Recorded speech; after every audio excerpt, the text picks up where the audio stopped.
Bonjour, c'est Ursule encore. Soyez bénis. On est le 26 mars 2018 et je viens sonner la trompette et dire à tout le monde que le retour de Jésus-Christ est imminent.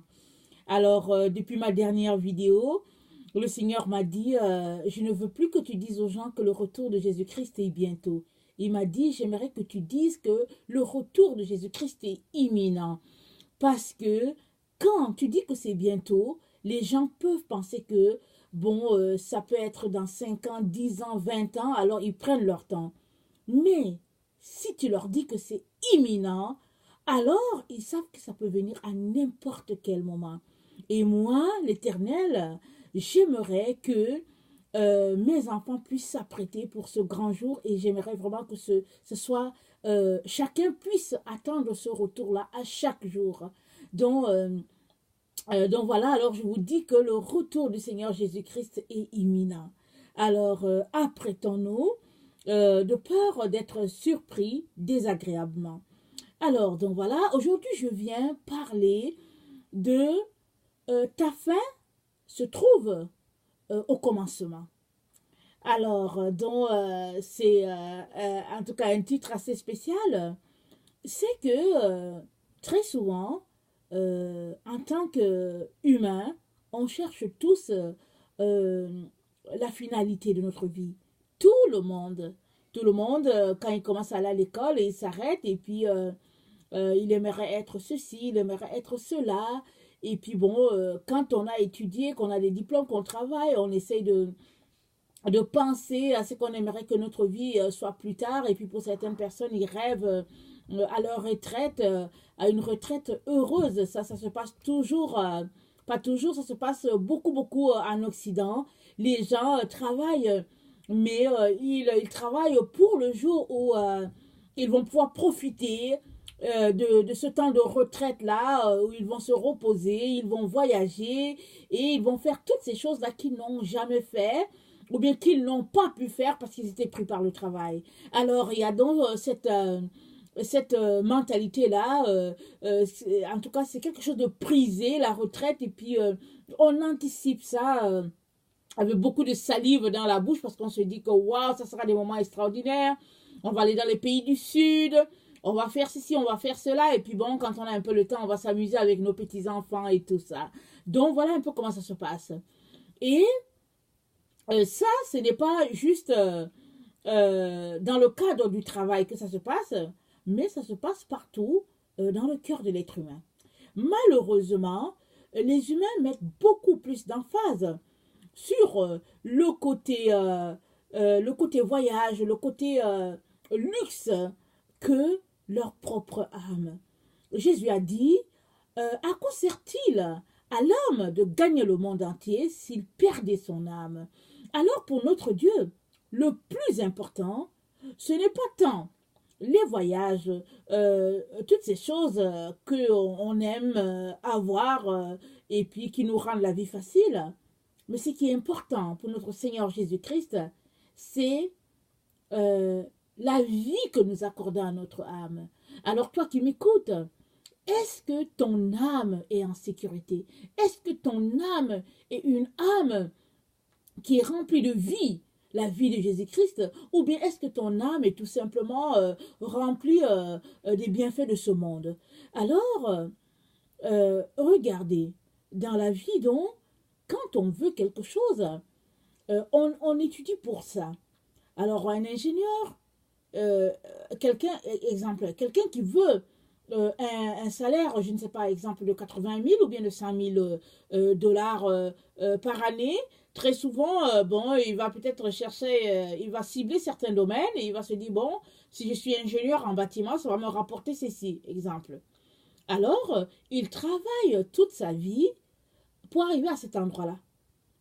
Alors, il part de la fin, il regarde, il dit, si j'ai le salaire d'un ingénieur, exemple, c'est 120 000, alors je vais donc travailler pour ça. Donc, il fait un calcul à rebours.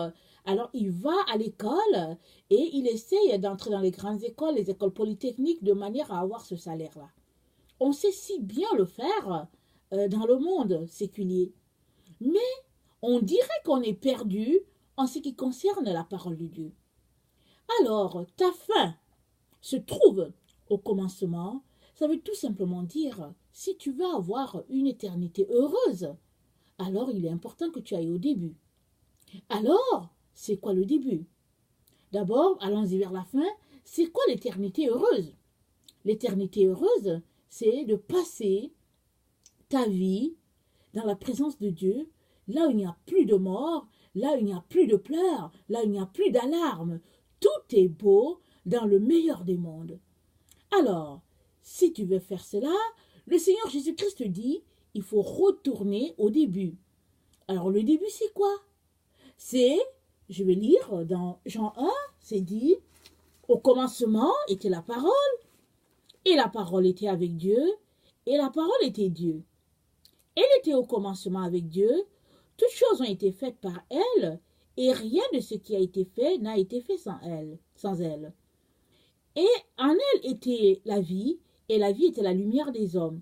La lumière, lui, dans les ténèbres, et les ténèbres ne l'ont point reçue. Il y eut un homme envoyé de Jean, son nom était Jean.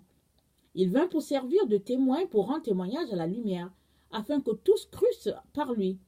Il n'était pas la lumière, mais il fut envoyé pour rendre témoignage à la lumière. Cette lumière était la véritable lumière qui éclaire tout homme venant dans le monde. Elle était dans le monde, et le monde a été fait par elle, et le monde ne l'a point reconnue. Et elle est venue chez les siens, et les siens ne l'ont point reçue. Mais à ceux qui l'ont reçue, à ceux qui croient en son nom, elle a donné le pouvoir de devenir enfants de Dieu, lesquels sont nés non du sang, ni de la volonté de la chair, ni de la volonté de l'homme, mais de Dieu. Et la parole a été faite chair, et elle a habité parmi nous, pleine de grâce et de vérité, et nous avons contemplé sa gloire, une gloire comme une gloire du Fils unique venu du Père. Donc voilà, alors le Seigneur te dit que si tu veux une fin heureuse, il faut que tu ailles au commencement. Et là, au commencement était la parole. Donc, si tu veux une fin heureuse, il faut que tu prennes la parole. Et la parole de Dieu, c'est la Sainte Bible. Alors, si tu veux une fin heureuse, prends la Sainte Bible et lis-la. Et il n'est pas juste question de lire l'évangile de Jean, ou de lire les 4 évangiles, ou de lire le Nouveau Testament, mais il est question que tu lises toute la Bible. Alors, je ne suis pas en train de dire que c'est une loi, que si tu n'as pas lu Genèse et puis Nombre et tout ça, je ne suis pas en train de dire ça, mais je suis tout simplement en train de te dire que si tu veux connaître Dieu, si tu veux connaître ta finalité, il est important que tu ailles au début. Et si tu vas au début, le début, comme on vient de lire, c'est au commencement était la parole, et c'est dit, et la parole était avec Dieu, et la parole était Dieu. Donc, si tu veux connaître ta finalité, il faut que tu aies la parole. Et la parole était Dieu. Alors Jésus-Christ, qui est devenu chair, parce que Jésus-Christ, c'est lui la parole, il est devenu chair, il est devenu un être humain, il a habité parmi nous, plein de grâce et de vérité, mais avant tout, il est la parole de Dieu. Alors tu as besoin donc d'aller au début de toute chose. Alors, il est important que tu connaisses qu'au début, Dieu nous a dit comment il a créé les cieux et la terre. Il est important que tu saches ça, parce que ce n'est pas le Big Bang. Nous ne sommes pas issus du Big Bang. Nous ne sommes pas issus de la théorie de Darwin, où c'est dit que nous venons des singes. Non. Dieu dit qu'au commencement, il a créé l'homme et la femme, Adam et Ève, et il les a placés dans le jardin d'Éden. Alors, si tu veux connaître ta finalité, il est important que tu connaisses l'histoire de tes origines. Et la Bible nous dit que toi et moi, nous tirons notre origine de Adam et Ève. Alors, il est important que tu saches ça. Il est important que tu saches qu'il y a eu un déluge et que Noé a été sauvé. Alors, lui, et puis avec sa femme et ses 3 fils et puis les brus. Et ça, tu vas savoir que oui, il y a eu 8 personnes qui ont sauvé l'humanité. Et ça s'en va, ça continue. Et tu dois savoir aussi qu'à un moment donné, Dieu a donné les 10 commandements à Moïse. Il est important que tu connaisses les 10 commandements pour que tu saches comment te tenir sur la terre. Parce que si tu ne connais pas les 10 commandements, tu ne sauras pas ce qui plaît à ton Père et puis ce qui ne lui plaît pas. Tu ne sauras pas Comment tu peux venir dans la présence de Dieu? Tu ne sauras pas que Dieu est saint, il est 3 fois saint, et tu ne peux pas faire ce que tu veux devant lui. Donc il est important que tu puisses connaître ces choses-là et que tu puisses savoir comment t'en tenir. Tu puisses savoir comment venir devant le Père. Alors tu connaîtras l'histoire du tabernacle et comment Moïse et Aaron vraiment venaient communier avec Dieu. Aaron, il représentait le prêtre et tout ce qui se passait. Et quand tu connais ces choses-là, tu réalises que tu es en face d'un Dieu qui est tellement saint, mais qu'il est devenu tout petit, il est venu se révéler à toi. Et tu connais, tu vas apprendre à marcher dans l'intimité avec lui de manière à ce que lui, il puisse te révéler qui tu es. Parce que Dieu t'a créé pour quelque chose de précis. Il t'a mis sur la terre parce que tu as un rôle à jouer.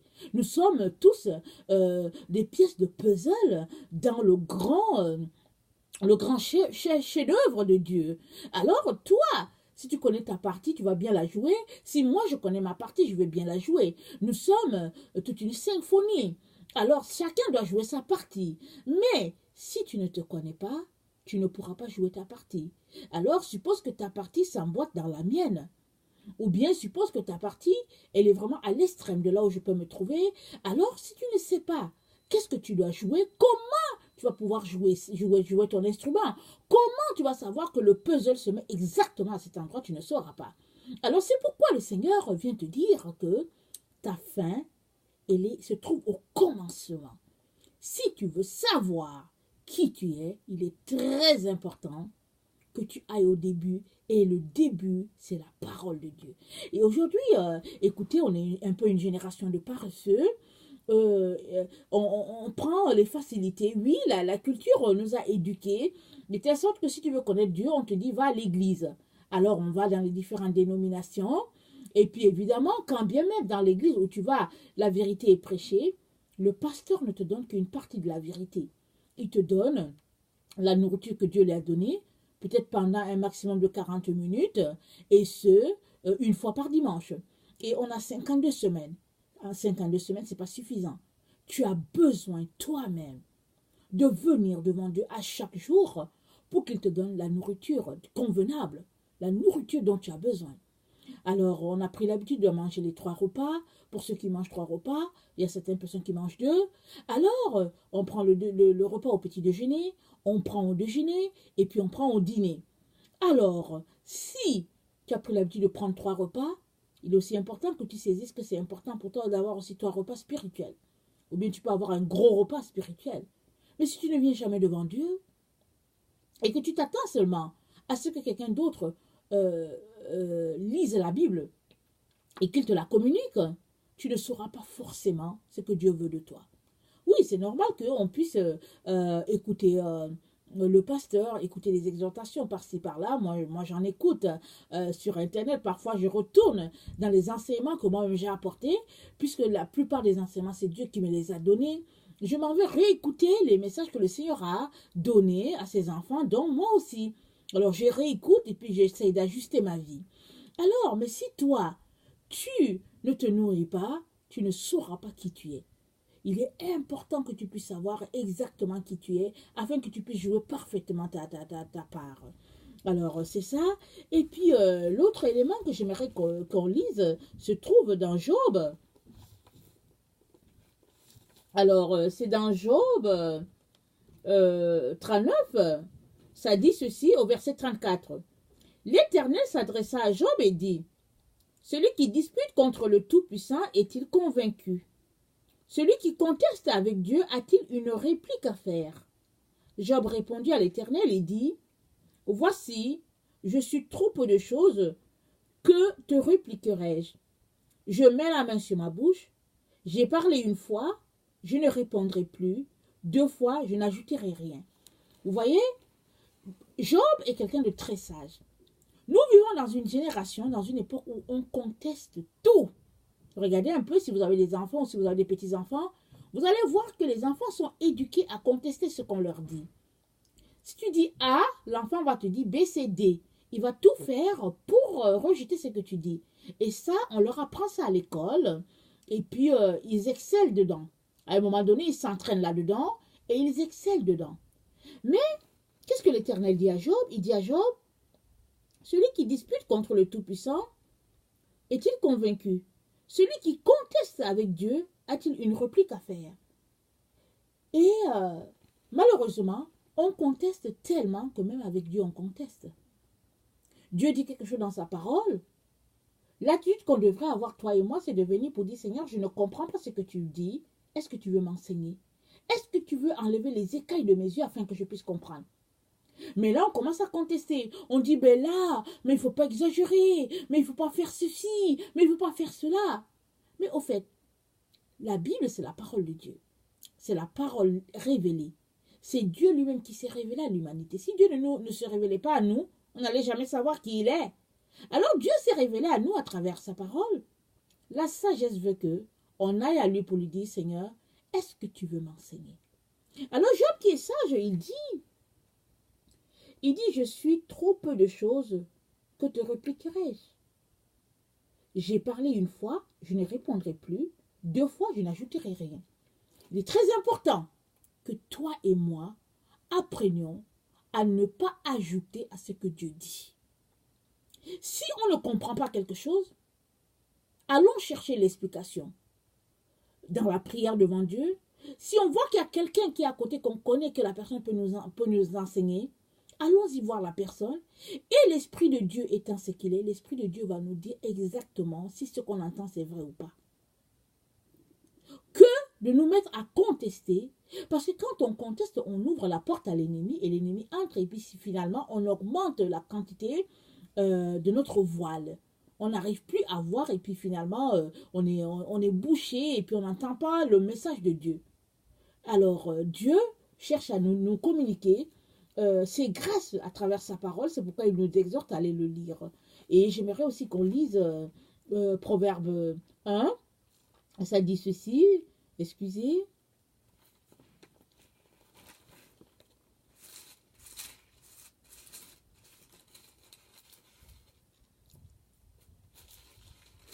Ça dit, Proverbe de Salomon, fils de David, pour connaître la sagesse et l'intelligence, pour comprendre les paroles de l'intelligence, pour recevoir des leçons de bon sens, de justice, d'équité et de droiture, pour donner aux simples du discernement, au jeune homme de la connaissance et de la réflexion, que le sage écoute et il augmentera son savoir, et celui qui est intelligent acquérera de l'habileté, pour saisir le sens d'un proverbe ou d'une énigme, des paroles des sages et de leurs sentences. La crainte de l'Éternel est le commencement de la science. Les insensés méprisent la sagesse et l'instruction. Écoute, mon fils, l'instruction de ton père et ne rejette pas l'enseignement de ta mère, car c'est une couronne de grâce pour ta tête et une parure pour ton cou. Alors voilà, le Seigneur nous encourage à venir écouter. C'est en écoutant qu'on va découvrir ce Dieu extraordinaire qui s'est révélé à nous. Mon frère, ma soeur, nous sommes dans la fin de notre époque et le début d'une autre. La fin d'une période et le début d'une autre qui est le millénaire. Alors, l'Apocalypse, c'est ce temps-là qui est déterminé entre les deux. C'est dit dans l'Apocalypse qu'il y aura tribulation et juste après la tribulation, Jésus-Christ va revenir et ça va marquer le début de notre époque qui est le millénium. C'est-à-dire un règne de 1000 ans où Satan est lié et il y a une paix totale sur la terre. Mais avant que le millénium soit là, l'Église sera enlevée. L'épouse de Christ sera enlevée. Dès qu'elle sera enlevée, ça va marquer le début de la tribulation. L'Antichrist sera là pour exercer son jugement sur la terre. Et après cela, après cette période, quand Jésus-Christ va revenir pour combattre pour Israël et délivrer Israël, le millénium va commencer. Mes chers frères et chères sœurs, on est vraiment à la fin. On est proche de cette époque-là. On est proche de ces moments-là. Je ne sais pas quand est-ce que ça va arriver. Mais comme je venais de dire au début de la vidéo, le Seigneur dit que toute chose, c'est imminent. Le Seigneur dit, ne dis plus que le Seigneur arrive bientôt, dis que le retour du Seigneur est imminent. C'est-à-dire que le Seigneur peut faire déclencher les choses tout de suite et ça va aller comme un effet domino. Et les choses vont se placer. Je ne sais pas si toi qui m'écoutes, tu es prêt. si tu n'es pas prêt, je vais t'inviter à aller devant le Seigneur maintenant. Quand tu vas finir d'écouter cette vidéo, tu vas aller demander pardon au Seigneur et puis le supplier, lui demander de venir à ton secours parce que tu veux être sauvé. Parce que tu ne veux pas passer par ces moments difficiles-là. Parce que les temps sont on est très proche de la venue de notre Seigneur. Je ne sais pas quand est-ce qu'il va venir. Parce que le Seigneur a dit que nul ne connaît le temps. Mais Jésus-Christ aussi a dit, Dieu fait-il quelque chose sans l'avertir à ses serviteurs les prophètes? Donc, dans tout ce que Dieu est en train de faire, c'est-à-dire que dans la surprise que Dieu est en train de faire, toute surprise que Dieu fait, il prend quand même le soin d'avertir ses enfants. Si on regarde l'histoire d'Israël, on va voir que Dieu a dit à Israël, par exemple, que Israël sera déporté.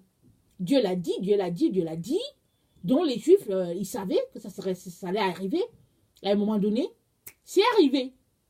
Et bon, mais ils avaient été avertis. C'est la même chose. Depuis plus de 2000 ans, le Seigneur, quand il était sur la terre, il disait, je m'en vais vous préparer une place. Et puis, quand tout sera prêt, je vais revenir et je vais vous prendre. Et ce temps-là a duré. Mais on a l'impression que ce temps-là va durer indéfiniment. Ce qui fait que quand on parle à certains enfants de Dieu, on a tout simplement l'impression qu'ils se disent que le temps est lointain. Le temps n'est plus lointain, mon frère, ma soeur. C'est bientôt. Alors, je suis là pour te le dire. Oui, je le dis, et j'en tremble même, mais c'est bientôt. Le Seigneur revient bientôt. Alors, ne néglige pas ce que tu es en train d'entendre. Va voir le Seigneur, demande-lui de te donner un signe, demande-lui de te parler et mets ta vie en règle plus tôt. Répands-toi, pleure devant le Seigneur, change ton style de vie parce que le Seigneur va enlever ceux-là qui se sont apprêtés. Ce n'est pas tout le monde qui va partir. Sors de ce mensonge-là. Ce n'est pas tous les chrétiens qui seront enlevés. Il y a une bonne partie qui va rester, passer par la tribulation. Ce ne sera pas des moments faciles. Mais celui-là qui va endurer jusqu'à la fin sera sauvé. Alors, je viens nous encourager vraiment à tout faire pour mettre notre vie en règle. Alors, si toi, tu es quelqu'un qui ne connaît pas le Seigneur Jésus-Christ, j'aimerais te dire que Jésus-Christ n'est pas juste mort pour les chrétiens. Il est mort pour l'humanité entière parce que Jésus-Christ, c'est le pont entre Dieu et les hommes. Alors, la religion ne peut pas te sauver, que ce soit la religion chrétienne, que ce soit la religion musulmane, la religion hindouiste, il n'y a rien qui peut te sauver. La seule personne qui peut te sauver, c'est Jésus-Christ. Je t'encourage à lui donner ta vie maintenant. À venir à genoux, lui donner ta vie. Alors, si tu crains de donner ta vie à Jésus-Christ, va prier le Dieu là que tu pries déjà. Demande-lui où se trouve la vérité. Le vrai Dieu va se révéler à toi. Alors, soyez encouragés et faites tout pour mettre votre vie en règle. Voilà, je vous aime, mais Dieu vous aime encore plus. Et le Seigneur Jésus-Christ arrive bientôt. Soyez bénis. Merci.